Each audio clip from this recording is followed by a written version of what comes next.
Bonjour à tous, c'est Emmanuel, j'espère que vous allez bien et nous nous retrouvons autour d'une guidance encourageante à partir de l'oracle des fées et des lutins de Kevin Piragno. Sachez que la dernière fois, nous avons parlé du chiffre 21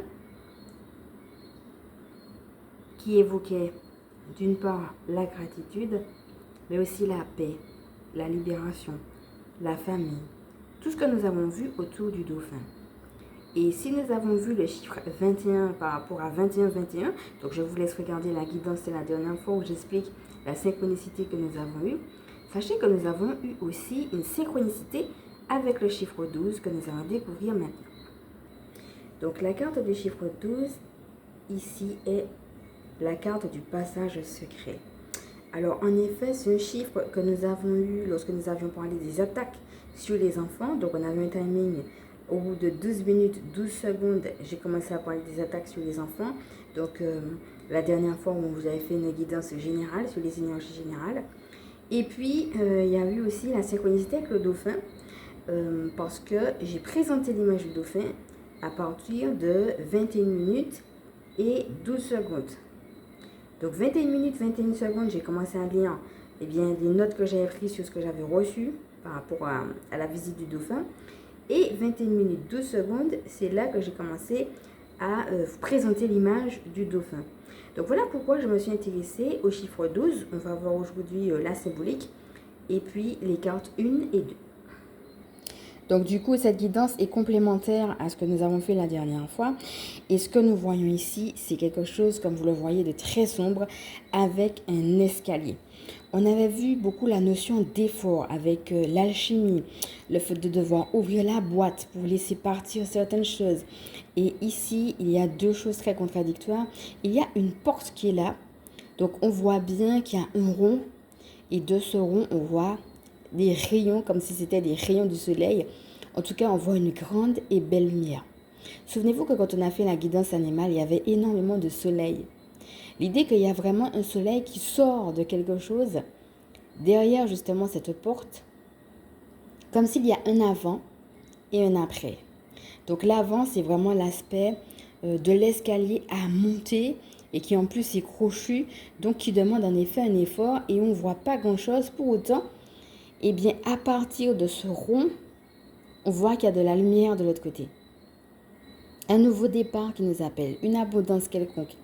Et pour moi, c'est un encouragement justement par rapport aux efforts, à savoir que les efforts vont payer, vont porter du fruit, chose que nous avons déjà eu aussi comme notion, et que finalement, ça vaut la peine, ça vaut le coup. Le fait aussi que pendant qu'on est en train de monter l'escalier, même si tout allait en sombre, il y a quand même cette lumière qui est là et qui vient à nous pour que nous ne soyons pas non plus trop perdus et pour que nous soyons aussi protégés. Avec l'idée du passage secret, il y a aussi le fait que ce passage-là, tout le monde ne va pas le trouver. Il n'est peut-être pas si évident que ça à trouver, mais en tout cas, il promet quelque chose de fabuleux et de merveilleux, que ce soit de manière personnelle ou collective. Alors, le 12 est l'association du chiffre 1 et du chiffre 2. Avec le chiffre 1, on a l'idée de leadership, l'idée de se mettre debout, l'idée que ce soit nous qui prenons nos décisions. Ici, on a le chemin du lutin. Avec le chiffre 1, on a une notion de choix. Quel chemin je vais emprunter? Est-ce que j'irai à droite? Est-ce que j'irai à gauche? Et l'idée aussi de si je vais là, dans un chemin peut-être qui m'appelle le plus, parce qu'il y a de la lumière, et bien même en étant là, il y a différentes choses. Par exemple, ici, vous avez le village des lutins, la clairière des gnomes, le royaume des fées. Même quand vous avez pris un chemin, dans le chemin, il y a encore plusieurs autres choix. Donc finalement, un peu à l'image de ce lièvre, donc je rappelle qu'on avait eu aussi le lapin pour le mois de novembre, si vous avez envie de voir. L'idée aussi qu'il est à l'écoute, ses oreilles sont dressées. Eh bien, qu'est-ce que je vais écouter? Quitte à mettre un temps de pause pour justement à la jonction de ces deux chemins-là, écouter recevoir une guidance. Et il y a l'idée que je peux regarder à la lumière, mais en même temps, c'est aussi l'idée que est-ce que je prends le vrai chemin, le droit chemin? Est-ce que si je ne continue pas par là, je ne vais pas voir une lumière qui sera peut-être plus longue, mais quand même, est-ce que cette lumière qui se présente à moi tout de suite, eh bien, je ne l'aurai pas en prenant l'autre chemin? Est-ce que c'est une question de patience et d'attente? Ou bien est-ce que c'est une question de changement de trajectoire? Quelque chose qu'on avait déjà eu tout à l'heure justement avec la carte du passage secret qui nous invitait avec la montée de l'escalier à une certaine patience. Donc dans l'idée, il y a la notion de patience, il y a la notion d'effort et ici plutôt la notion d'écoute et de choix. Et l'idée qu'il y aura toujours un choix à faire, même en prenant un choix, il y a encore d'autres choix, d'autres questions. Peut-être aussi l'idée de faire attention à un piège particulier. Est-ce qu'on n'est pas en train de me présenter quelque chose comme étant bien et finalement ça ne l'est pas et que je n'ai pas intérêt à continuer mon chemin? C'est ça, on a plus des questions que des réponses ici. Est-ce qu'il vaut mieux que je continue mon chemin ou alors est-ce que c'est une opportunité pour moi d'aller plus vite en faisant différemment? Et maintenant, voici la carte numéro 2 qui a justement le chant des serpents. Alors, c'est intéressant parce que le chiffre 2 est un chiffre qui est duel.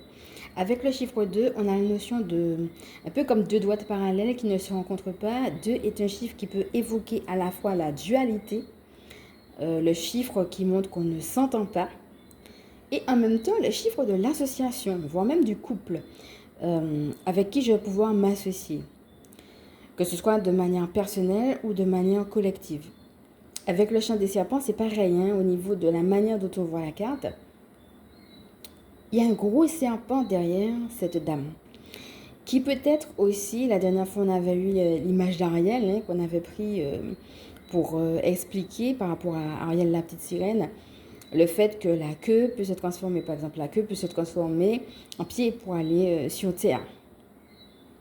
Eh bien ici, il y a deux manières de voir. On peut voir que la dame, eh bien, elle ne fait pas attention parce qu'elle ne regarde pas du côté du serpent, donc l'idée du piège. Elle ne fait pas attention qu'il y a un gros danger derrière elle. Et ce gros danger est le serpent qui veut lui faire du mal. Ça peut être aussi l'idée que toi, tu as intérêt à faire attention à moi parce que je suis ce David qui est décidé de confronter son Goliath, comme on a vu la dernière fois. Et que finalement, c'est la prolongation de la dame. À la place de sa queue, il y a le serpent. Et le serpent est prêt à mordre celui qui lui veut du mal. Donc il y a deux manières de voir en effet le chiffre 2 ici comme étant le chant des serpents.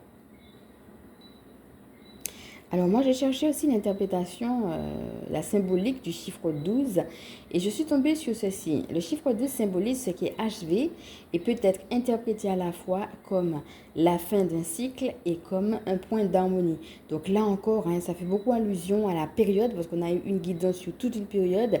On avait même eu, souvenez-vous, l'image de l'araignée qui elle aussi était duel et qui pouvait représenter, je vous laisse voir si vous ne l'avez pas fait, eh bien deux choses différentes. Dans une guidance comme celle-ci, eh bien on a plus de questions que de réponses, mais c'est quand même intéressant de voir finalement les questions qui sont soulevées à travers cette guidance.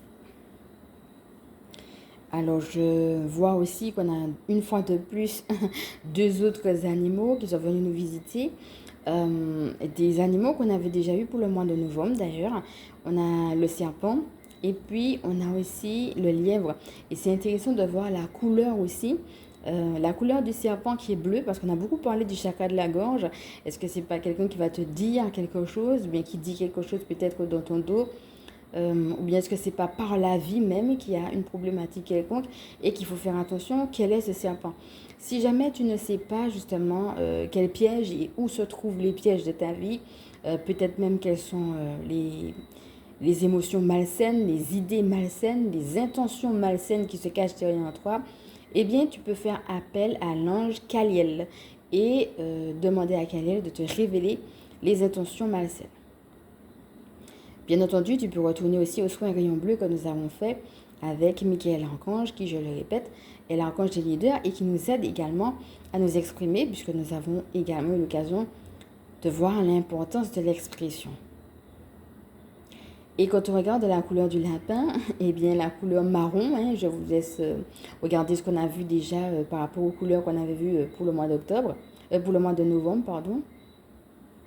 Il y a la notion peut-être aussi de, est-ce qu'il n'y a pas quelque chose qui ne va pas? Est-ce que je suis sur le bon lièvre?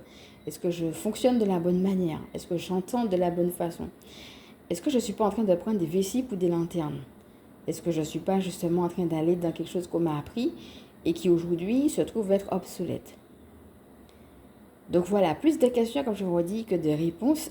Néanmoins, eh bien, on a eu ce clin d'œil autour du chiffre 12. Donc regarde comment tout cela te parle. Bien entendu, mets-le en prière. Garde ton discernement. Et puis voilà, cette vidéo est maintenant terminée. Je te remercie de l'avoir suivi et je vais me présenter pour ceux et celles qui ne me connaissent pas. Donc je suis Emmanuelle, je suis chamane. Ma mission de vie consiste à permettre aux énergies sacrées de s'intégrer dans nos vies humaines. Je suis aussi spécialiste en recouvrement d'âme et en vitalité énergétique. Gardienne spirituelle, les familles qui pratiquent l'école à la maison. Si cette vidéo t'a plu, je vais maintenant t'inviter à liker. Si tu penses qu'elle peut aider d'autres à partager, bien évidemment si tu le souhaites à t'abonner. Et je profite pour remercier les nouveaux abonnés. Je vous remercie et je vous dis à bientôt.